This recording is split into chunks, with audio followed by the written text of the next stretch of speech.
I just finished watching season 1 of The Legend of Korra, also known as Book 1 Air, and it was a lot better than I thought it'd be. Before I get deep into the topic of this video, I just want to clarify that this isn't the first time I've watched The Legend of Korra. If you've been following my entire channel for a while now, you might have seen my other video on Avatar, specifically on The Last Airbender, and the sections that I love about it, making it one of my favorite cartoons ever. So because of that, I decided to watch Korra and see if I still felt the same way about it as when I first watched it. And to be honest, I mostly do. One of the first things that I noticed about The Legend of Korra is how different Korra is from Aang. Not just because she's a girl, but she's a whole contrast to Aang in personality and approach. Aang was calm and peaceful because of his wisdom towards approaching problems. Korra is super bold, assertive, and always ready to fight somebody and take on any challenges head on. To be honest, it's refreshing seeing a new avatar who breaks away from the mold set by Aang and forges her own path. But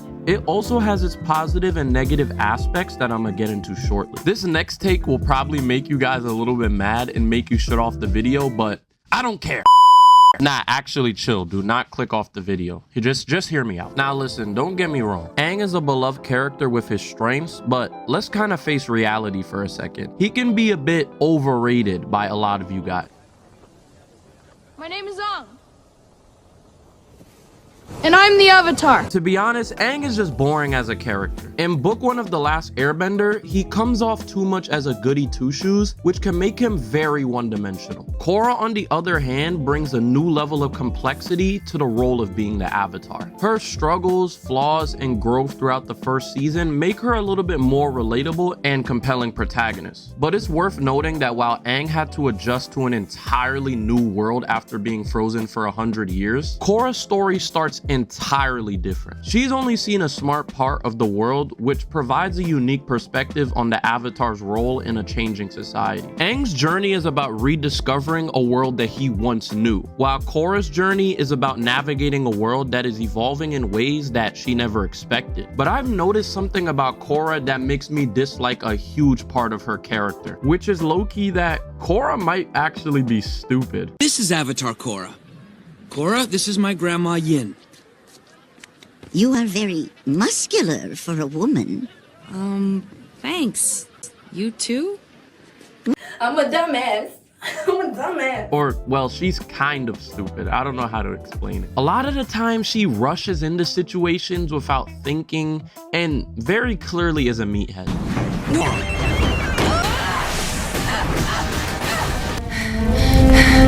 Because of her lack of wisdom and her spiritual side, it makes sense why she's like this, especially in contrast to Aang. Aang was connected to his past lives, while Korra isn't, but she's a way better fighter and only really struggles with learning one element, that obviously being air. But her lack of spiritual connection makes her struggle with patience. Speaking of evolution though, seeing how the world of avatars has evolved in The Legend of Korra is super amazing to see. But low-key, when I first heard that it was 100 years later, I was a little bit upset, but as I finished book 1, it was worth it. Seeing how things that were super difficult back in Aang's era, like firebenders being able to shoot lightning or metal bending, were normalized in Korra's era, it really emphasizes the progression and evolution from Aang's era to Korra's. Fun fact, the creators of The Last Airbender and Korra even stated that Korra's era is supposed to be more reminiscent of the 1920s, which is pretty cool. Hence why we see things like cars, trains, and more in Korra's era, which is pretty cool to me. Also, most notably, there being Republic City. It highlights the blend of technology and bending, serving as a really good backdrop for the show. Seeing all the different cultures and traditions inside Republic City is amazing to see, showing the world in a very interesting way. It also shows that Aang and Zuko successfully succeeded in their goal to achieve world peace in their era, and make a difference in the world of Avatar. Republic City is so amazing to me because it really highlights melting pots of cultures, ideas, and conflicts.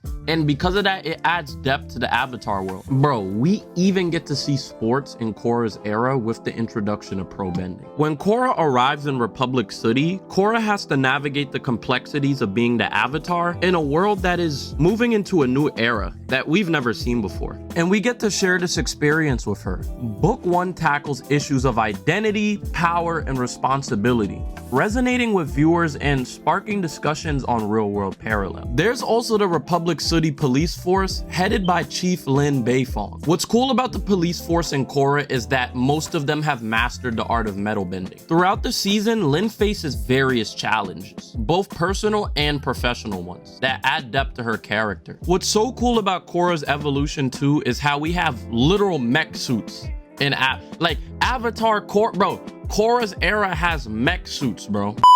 But with this, we do get to see the negative aspects of this newly developed world, with the main villain of this season being Amon. Amon is a non-bender and the leader of an anti-bending movement called the Equalists. The Equalists believe in equality especially in a world where non-benders are the only ones living and benders are non-existent. Amon hopes that that'll cause a balance that's needed for the world because of all the bad actions benders have done over the years. He hopes to just neutralize benders, and he possesses the unique ability of taking people's bending away. So instead of killing them, he'd rather take their bending away. Amon's charismatic presence, coupled with his formidable ability to take away bending, makes him one of the scariest villains in Avatar of all time. And yes, that includes Fire Lord Ozai. His backstory and motivations adds layers of complexity to his character, making him more than just a one-dimensional villain. His aura is crazy too, no glazing.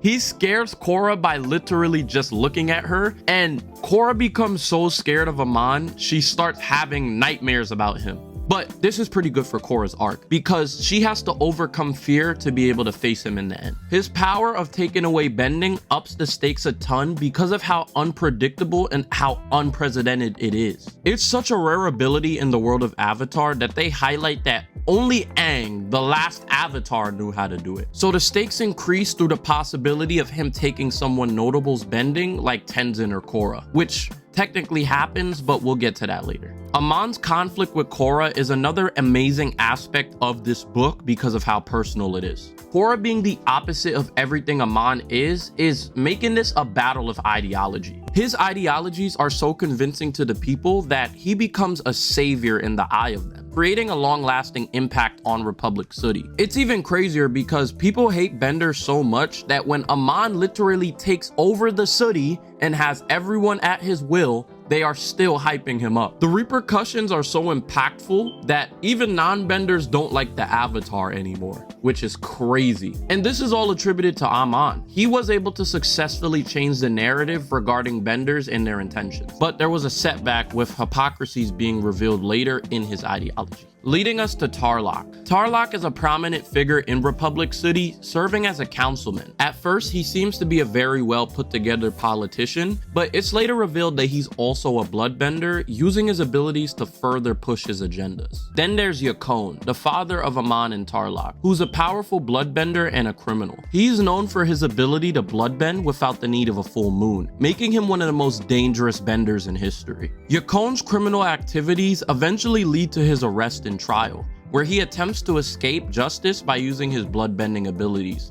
But man, Aang was there and smacked him up, man. Sent him back to where he came from, dog. This gives us a really good twist, in my opinion, that Tarlock and Amon are brothers who are the sons of Yakone, empowering the narrative that the shadows of their father's past of him wanting revenge towards Aang is the thing that plagued them their entire life and has defined their destinies. Their trauma adds a tragic element to their character. Low-key, I felt a little bit bad for Tarlock when he confessed everything to Korra, even though he did a lot of bad things. Throughout season 1, Tenzen serves as a mentor and guide to Korra, offering her valuable insights and advice as she navigates the challenges of being the Avatar. His calm demeanor and dedication to upholding air nomad traditions provide a grounding presence amid chaos. Tenzen's interactions with Korra highlight the importance of balance, patience, and spiritual growth, making him a fan-favorite character for a lot of people. But it makes me feel a little annoyed by him, but also laugh because he's unnaturally serious, like he's trying to prove something to everyone. Or it's like, bro, he's always holding on to his serious demeanor to seem more serious than he actually is. Being the son of Aang, he does hold a lot of responsibility towards Republic City and hopes to keep amplifying his dad's vision of balance and peace through various means, like being a member of the Republic City Council, or him literally having like 1 million kids. This guy Tenzen has like 5 airbender kids running around his house. Bro, he took rebuilding the Air Nation with Aang too serious. When Aang told him, you are the second to last airbender, he knew that from that point on, he had to have like 10 children. But let's get to a character I don't like, Mako. I do not like Mako. He's annoying, and I've also noticed this with Korra, like I was saying earlier. They're both very meatheadish, to where they don't think, but just do stuff. For example, in episode 11, when they're trying to infiltrate Amon's rally, Korra gets so mad just off of what Amon is saying to the civilians that she tells Mako she just wants to run in there and rush straight for Amon. Which, if you don't know, is a stupid idea because they're anticipating her to come already. This just makes Korra really stupid. And Mako doesn't have any interesting character traits in the show besides the fact that he's just a love interest for Korra and just a firebender guy. The only other thing that's interesting about his character was his backstory and how him and Bolin became the Fire Ferrets. His relationship with Asami is also super forced for the plot to cover up his living problems. Yo, she literally just accidentally bumps into him one time and then just asks him on a date.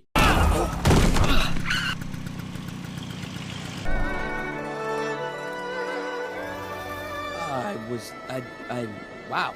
Mommy, let me make this up to you somehow.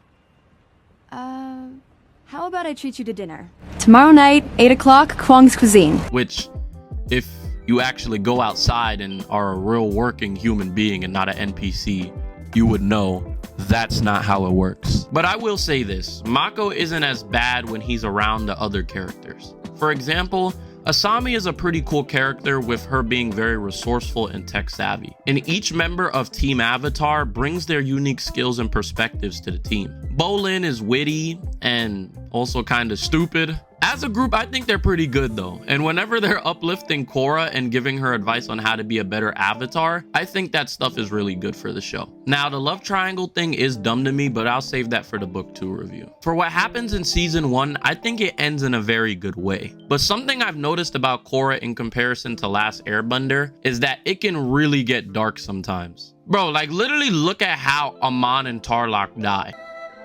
It will be just like the good old days.